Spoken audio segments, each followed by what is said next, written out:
Hi, how you doing? Did you have a good day at school? Bet you did. Right, it is time for story time, and tonight we are going to read from Robin Hood. So, if you're sitting snugly, because it's gone really cold, hasn't it?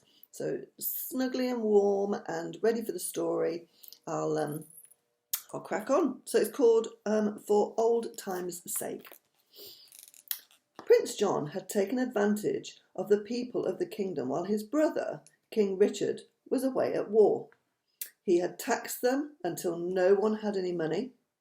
He had it all. But at last good King Richard had returned to Nottingham and sentenced greedy Prince John and his cronies, the Sheriff of Nottingham and Sir Hiss, to hard time in the rock mines.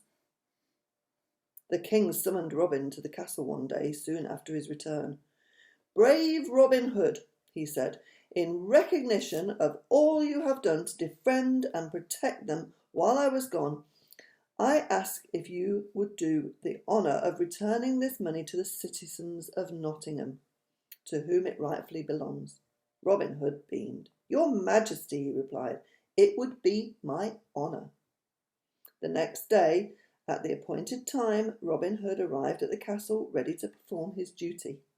He found King Richard waiting for them just inside the main gate.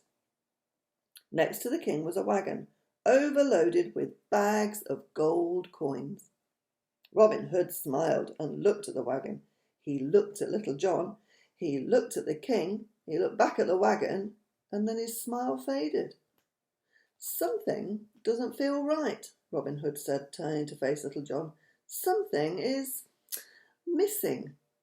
"Missing?" Little John said, surprised. "Of course," Robin Hood cried.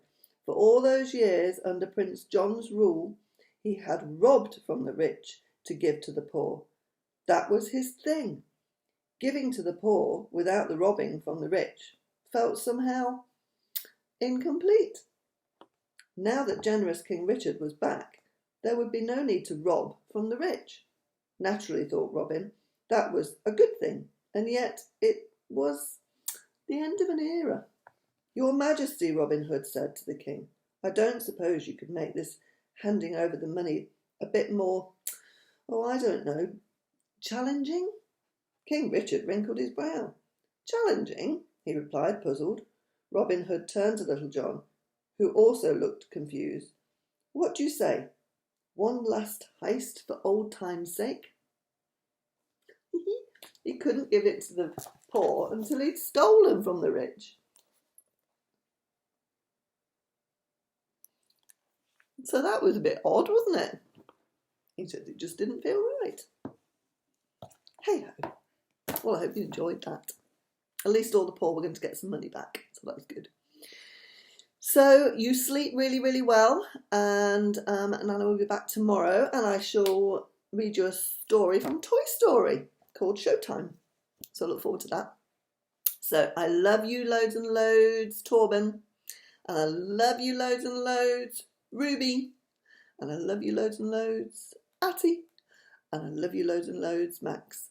You be good, all of you, and you sleep well, and I'll see you again tomorrow. So, I love you loads. Bye.